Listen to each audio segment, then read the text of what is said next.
Under an obsidian sky, the stars of truth shine brighter than they ever could during the light of day.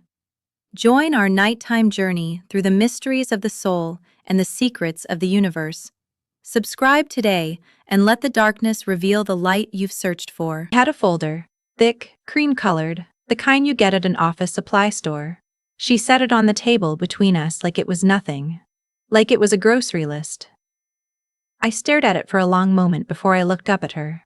My sister was already looking away. I need to back up, because the folder didn't come first.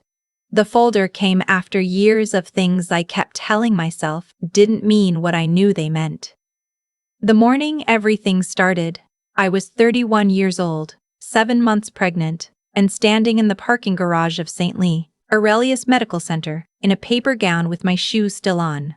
My OB had sent me directly from her office to the hospital. No stop at home. No bag. She'd used the words placental abruption and we need to monitor you now in the same breath. And I'd driven myself because my husband was in a work meeting 40 minutes away and I hadn't wanted to interrupt him. That's the kind of person I was then. I didn't want to be a burden. His name was Elliot. We'd been married 4 years. He was kind in the specific way that quiet men are kind. Not demonstrative. Not the type to bring flowers, but the type who would notice when you hadn't eaten and put food in front of you without saying anything. He was in the meeting. I parked the car. I walked myself to the elevator and pressed the button for the 3rd floor and stood there watching the numbers change. I called him when I got to the desk. He left the meeting. They admitted me that afternoon. Elliot arrived with my hospital bag. He'd gone home, packed it himself, knew exactly where everything was because he'd read the same birth plan I had, and sat next to me in the chair they wheeled in from the hallway and held my hand while the monitors beeped. We thought it would be fine. People have placental abruptions. People go on bed rest and their babies are born healthy at 38 weeks. The nurses were calm. The doctors were measured. I told myself calm and measured meant okay. It didn't mean okay. At 11:47 that night, things moved very fast. I remember the ceiling tiles. I remember someone saying fatal distress, and the lights in the hallway as they wheeled me. And I remember Elliot's voice somewhere behind me saying my name, just my name, nothing else. And then the anesthesia. And then nothing. Our daughter was born at 11:59 p.m., 2 pounds, 14 ounces. They took her to the NICU before I was fully awake. I didn't hold her. I saw a photo on Elliot's phone the next morning. This tiny, flushed, fierce little face surrounded by tubes and tape. And I cried so hard I pulled something in my abdomen. Her name is Willa. We'd agreed on it months before.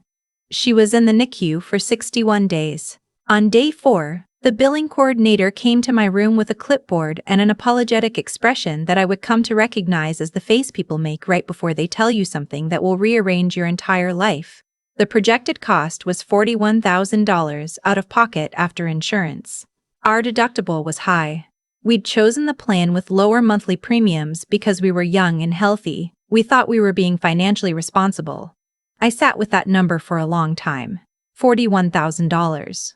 We had maybe $9,000 in savings. Elliot's job was solid but not salaried. He did project management for a small construction firm, hourly contract work, and he had to stop taking jobs to be at the hospital with me. Every day he wasn't working was money we didn't have. I called my mother on a Thursday. She answered on the 2nd ring. She was using her cheerful voice. The one she uses when she already knows something and wants to see how you'll bring it up. I told her everything. The abruption, the NICU, the 61 days we were looking at, the cost. I didn't ask directly at first. I explained. I gave her all the information in the order that made the most sense and waited. She said, "Oh, sweetheart, that's so scary." I said, "Mom, we need help. We're trying to figure out if we can borrow against, have you talked to the hospital about a payment plan?" I told her we had. The payment plan was still $41,000. Just spread out, she said. Well, that's something. Then she told me about the cruise. My parents had booked a 2-week Mediterranean cruise 14 months before. 14 months. It was their 35th anniversary trip. They'd been planning it since before I was even pregnant. My mother had a Pinterest board. My father had a spreadsheet with excursions. It left in 9 days. I did not ask them not to go. I want to be clear about that. I did not say cancel the cruise. I said, I don't know how we're going to cover this, and my mother said, the deposit alone was $12,000 and you know how hard your father has been working, and I said, I know, and she said, we'll call and check in every day, and I said, okay. I called my sister that night. Her name is Renata. She's 3 years older than me, has 2 kids, married well, lives 40 minutes away. We were close growing up. Close in the way sisters are when one of them is careful and the other one is carelessly loved. I was the careful one. Renata picked up on the 4th ring. I told her about Willa. She already knew. I'd texted the whole family when Willa was born. She said, oh, she's so tiny, I saw the pictures. I told her about the 41,000. Renata said, God, that's a lot. I said, I don't know what we're going to do. She said, Mom and Dad are probably tapped out with the cruise. I said, I know. She said, have you looked into Medicaid for the baby? I said, we don't qualify. We're just barely over the threshold. She was quiet for a moment. Then she said, well, let me know if I can help with anything. Like, if you need meals or whatever. Meals or whatever, I said. Thank you, and hung up, and sat on the vinyl chair next to Willa's isolette, and I watched her chest rise and fall, and I did not cry. I was very tired of crying. My parents called from Rome on day 11. The connection was bad. My mother's voice kept cutting out. She said the pasta was unbelievable and asked how Willa was doing. I said, she's stable. We're okay. I didn't tell them that we'd had to ask Elliot's parents, people I barely knew, who lived in another state, who my mother had always described as a little rough around the edges, for a $15,000 loan. Elliot had made that call himself. Sitting in the hospital cafeteria, his voice very low and even, the way it gets when he's working hard not to show something. His mother had said yes before he finished the sentence. I didn't tell my parents that. I just said we were okay. Renata texted once during those 61 days. She sent a link to a GoFundMe template, not a donation. A template. I never set up the GoFundMe. Willa came home in early May. She weighed 4 pounds, 9 ounces, and wore a hat the NICU nurses had knitted themselves. I buckled her into the car seat. It was comically large around her. And Elliot drove 15 miles an hour the whole way home with his hazard lights on. My parents came back from the cruise 2 weeks before that. They called. They sent a card with $100 inside, which I think was meant to be sweet. I put the card in a drawer. I told myself that the $100 meant something. That they were thinking of us, that this was the best they could do. People show you who they are, slowly. And then all at once. That summer, Willa had 3 follow-up appointments and 2 specialist referrals. She had minor hearing loss in her left ear. Common in premature babies, the doctor said. Very manageable. She needed physical therapy for low muscle tone. Every appointment was money. Every appointment was money. Every specialist was a copay. My parents had us over for dinner in July. My father held Willa for exactly 4 minutes before handing her back, claiming his arms were tired.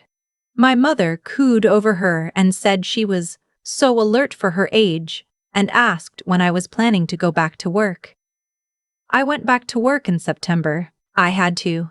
Elliot and I paid back his parents over the next 2 years. It took everything we had. We didn't take a vacation. We didn't do a lot of things. I never asked my parents about the money again. I never said, you could have helped and you chose not to. I just went quiet in the way that people go quiet when they've rearranged something inside themselves and closed a door. I didn't cut them off all at once. I want people to understand that. It wasn't a dramatic announcement. I didn't send a letter. I just slowly stopped calling. Slowly stopped driving over. Slowly stopped performing the version of myself that fit into their living room. By Willa's second birthday, I hadn't spoken to my parents in 7 months. Renata texted occasionally. Holiday stuff. Birthday stuff. One time, she texted to say that Mom was a little hurt. That I'd gone so quiet, and I typed out 3 different responses before I just didn't send any of them. By the time Willa was 4, I hadn't spoken to my parents in over 2 years. Renata and I had maybe 6 exchanges a year. We were not estranged exactly. We were just nothing. My father died on a Wednesday in November. Heart attack, sudden. He was 67. Renata called me. I drove to my hometown, helped with the arrangements, stood at the gravesite in a coat that was too thin for the weather. My mother held my hand the whole time, and I let her. I thought maybe something would soften. It didn't. My mother moved into a smaller house. Renata handled most of the transition. I helped when asked. We were polite with each other. We were the version of a family that looks fine from a certain distance. My mother died 18 months later, stroke. She was in the hospital for 4 days and then she wasn't. I sat with her the last 2 days. Renata was there too. We didn't talk about anything real. We watched my mother breathe, and we took turns getting coffee from the vending machine, and we did not say any of the things that were sitting in the room with us. After the funeral, Renata called and asked me to meet her for coffee. That's when she brought the folder. She set it on the table and looked out the window.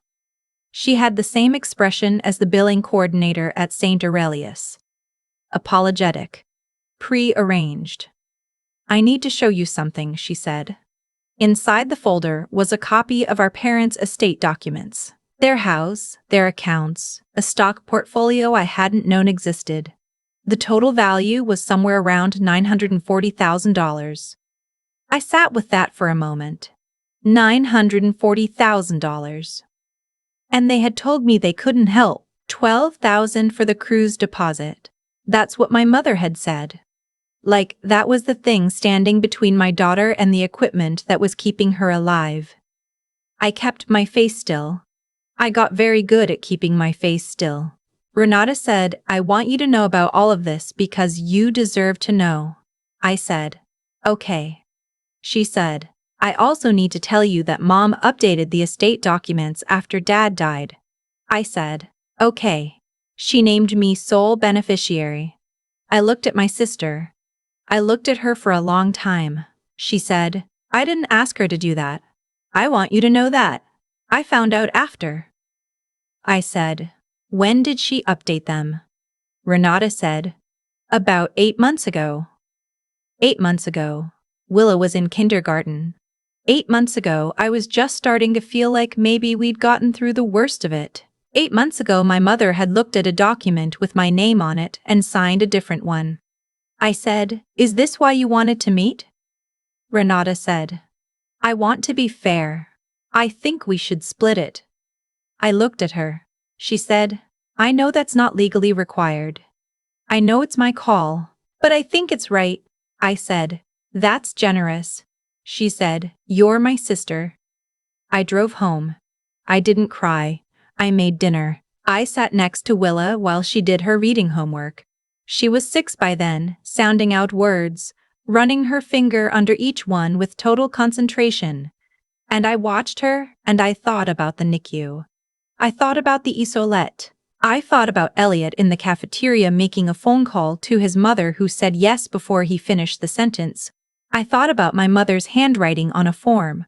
I thought about $940,000 and a $12,000 cruise deposit. I said yes to splitting it. Of course I did. Renata was not wrong to offer.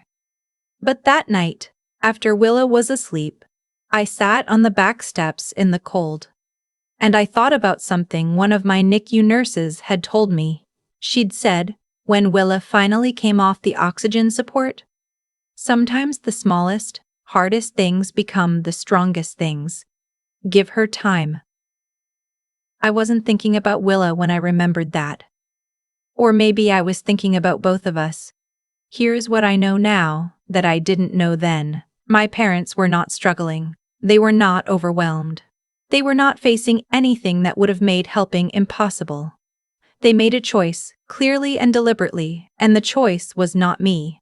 That choice didn't destroy me. I want to be honest about that, because I think people expect me to say it did. And I understand why. It's a better story that way. The truth is less dramatic. The truth is that I got through it. Elliot and I got through it. Willa is fine. She's better than fine. She has a best friend, named Dolores, and a collection of rock samples and a very strong opinion about which dinosaur is the most underrated. But I also know that I stood in a parking garage in a paper gown and drove myself to the hospital because I didn't want to be a burden. And I know that the people I thought would show up didn't. And I know that the people I barely knew did. That's the thing that stays with me. Not bitterness exactly. Something quieter. Something that changed the shape of how I understand the word family. I took my half of the estate. I put some of it in Willa's college fund, and some of it toward the last of what we still owed Elliot's parents. Though they'd told us years ago to forget it, we didn't forget it. I kept a small amount for something Elliot and I had been talking about for 6 years, a week at the Oregon coast, just the three of us. Sand and tide pools and nowhere to be. We went in August. Willa found 17 rocks she deemed significant enough to bring home. Elliot got sunburned on the second day, despite 3 separate applications of sunscreen. I sat on a piece of driftwood and watched the water and felt something I hadn't let myself feel in a very long time. Not happiness exactly. Something more like release. Renata and I talk more now than we did before. We're careful with each other. We're trying. She's not absolved of the year she spent on the sidelines. She knows that. And she's never asked me to pretend otherwise. But she showed up when it counted, eventually. With a folder and an offer she didn't have to make. That's not nothing. I think about the billing coordinator sometimes. The apologetic face. The clipboard. The number that rearranged everything. I think about how I said, okay, and signed the paperwork and walked back to my daughter's room and sat down and just kept going. Because what else do? You keep going. And then one day you're sitting on driftwood in Oregon watching your kid argue very seriously with a seagull about a piece of bread. And the water is very blue, and the number that once felt like a wall is just a number now. Willa won the argument, by the way. The seagull gave up and flew away. She turned to me with this expression, completely serious, very satisfied, and said, "Mom, I told him." I said, "You did." She picked up her rock and put it in her bucket and moved on. I'm still learning how to do that. I've spent a long time thinking about cause and effect. Not in any grand or philosophical way. Just in the quiet, practical way that you think about things after they've already happened, and you're trying to understand how you got from one point to another. My parents made a choice. That's the simplest way to put it. They had the money. I know that now. I knew it on some level even then, the way you know something you're not ready to say out loud. They had $940,000 in assets, and they told me the cruise deposit was too much to lose. They chose a 2-week itinerary over a daughter who was sitting in a hospital room watching her 2-pound baby breathe through a tube. That choice had a cost. Not the kind they were calculating, not the $12,000. The other kind. The kind that doesn't show up in a spreadsheet. What I've come to understand is that people teach you who they are through their decisions. And the decisions that reveal the most are the ones made under pressure. Anyone can show up when it's easy. The question is, who shows up when it costs something? My parents answered that question clearly. So did Renata, for a long time. And so did Elliot's mother, who said yes before he finished asking. I used to think I needed to forgive my parents in order to move forward. I don't believe that anymore. I think forgiveness is sometimes real, and sometimes it's just a story we tell ourselves so we don't have to sit with the harder truth. That some people will not change, that some wounds don't have a lesson wrapped inside them, and that choosing yourself is not the same as being bitter. I'm not bitter, I'm clear. There's a difference. What I do believe in is the intelligence it takes to recognize what's real. Not what you wish were true. Not what you were raised to expect. But what is actually in front of you. When Renata put that folder on the table, she was doing something that required both honesty and courage. She didn't have to tell me. The will was legal. She could have kept everything and never said a word, and I would have had no recourse. She chose differently. That matters. And Elliot, steady, quiet, methodical Elliot, never once made me feel like a burden for any of it. Not for the debt, not for the years it took to pay it back, not for the grief I carried without knowing how to name it. He just kept showing up. That's its own kind of wisdom. The kind that doesn't announce itself. Willa is 6 now. She is opinionated and curious, and completely unaware of everything that happened before she was old enough to remember. That's how it should be. She doesn't carry any of this. That was always the point, to make sure none of it landed on her. I think about the woman I was in that parking garage. Paper gown, shoes still on, pressing the elevator button by herself because she didn't want to interrupt anyone. I think about how long it took me to understand that protecting people from the reality of your need is not a virtue, that asking for help is not weakness, that the people who make you feel like it is are telling you something important about themselves. You learn these things slowly. And then, if you're paying attention, you carry them forward.